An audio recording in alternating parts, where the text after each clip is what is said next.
1960 ba léegi Sadio ñu ngi door a am doom bu nekk liste départementale bu mën a nekk leen waaye kon fii ci Sadio soxla ñu ngi ñëw pour campagne ndax xam nañ ne li ngeen war a def di ngeen ko def le 17 incha allah rabbi Sadio soxla wuñ fi 90%. Sadio soxla wuñ fi 91%. Sadio 99% lañ ko soxla incha allah. te dem naa ne monsieur le maire Dore Baye Diop dina ko am ndax yéen waa Sadio dëggoo leen day woote beneen liste bu dul liste Pastef ak président Ousmane Sonko. ku ci nekk xam na Sadio ñu nekk ci xolu Pastef rawatina département Mbacké. barke dem maire Dore Baye Diop da ko PM soirée indépendance bi ne xat-xat PM fàttali na ko yoonu Sadio tayib ci leen waaye ne ko premier projet Pastef ci loolu gën a bokk. kon jàpp naa ne boo leen amee député boo xam ne ma ngi di assemblée nationale di kaas tali boobu dina gën a saafara fii ak 2025 bu ñu fi ñëwaat di kaw tali nañu daal fii de Sadio incha allah loolu du ay dige mais ay engagement laa ci jël dama ne woon Sadio moo fi ñëwaat te jaaruma ci kaw wax tali kon élection anticipée yi moo tax ma ñëwaat si jaaral ci kaw rara bi mais bu fekkoon ne dañoo dem présidentielle incha allah Sadio dinañ ko tali ak ci leen waaye comme yéen a dëgg naa yéen waa Sadio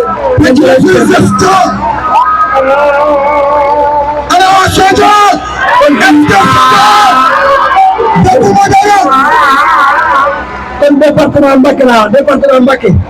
ku lépp rek moo ñu fi defee ku lépp wala ko amul ay mbokk wala koo xam ne politique nga ba sa politique jeex nga bañ na doo bàyyi incha allah rabbi le 17 le 17 kun ñëw xaalis lekkal ku bëgg immunité parlementaire département Mbacké doo ko fi amee département Mbacké duñ fa benn sàcc maa ko waxaat ci leen ñun waaye liste yi ngeen gis yëpp député taxu leen a jóg 90% ci ñoom li ñuy bañ mooy ñu topp leen parce que ñu yaay réew mi ku ko sàcc di ko delloo incha allah yéen waa département Mbacké ndax pare ngeen pour fat ay sàcc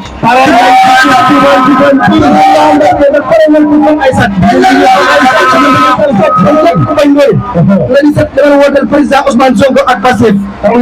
ñu def un coup de justice topp sàcc yi sàcc suñuy milliards incha allah rabbi li ñu wax de waa ñoom képp ku ñëw ci yéen ne leen Pastef la àndal wala bu nekkee député Ousmane Sonko la waxul dëgg day fen maa ko waxal ay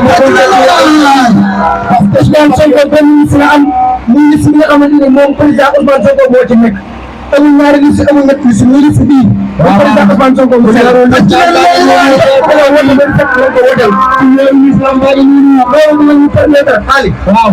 ndox mi nga xamante ni yéen a ngi koy jooy 50 ans mënoo leen am ndox moo leen naan. waaw ci diggante bënn nañ sa ay forage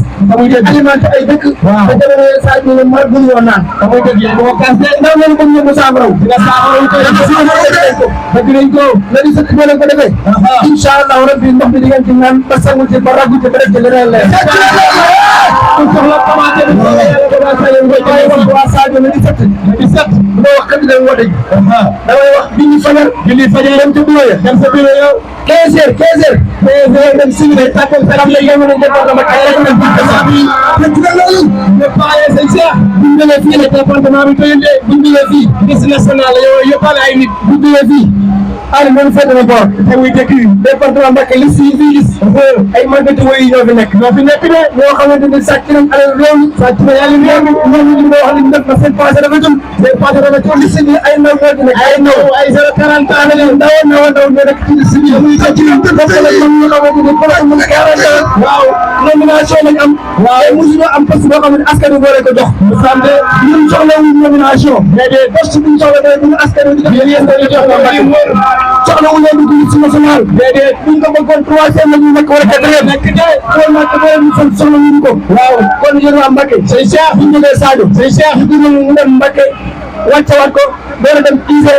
dem Boucher bi dem Misra wasalaamaaleykum wa rahmatulah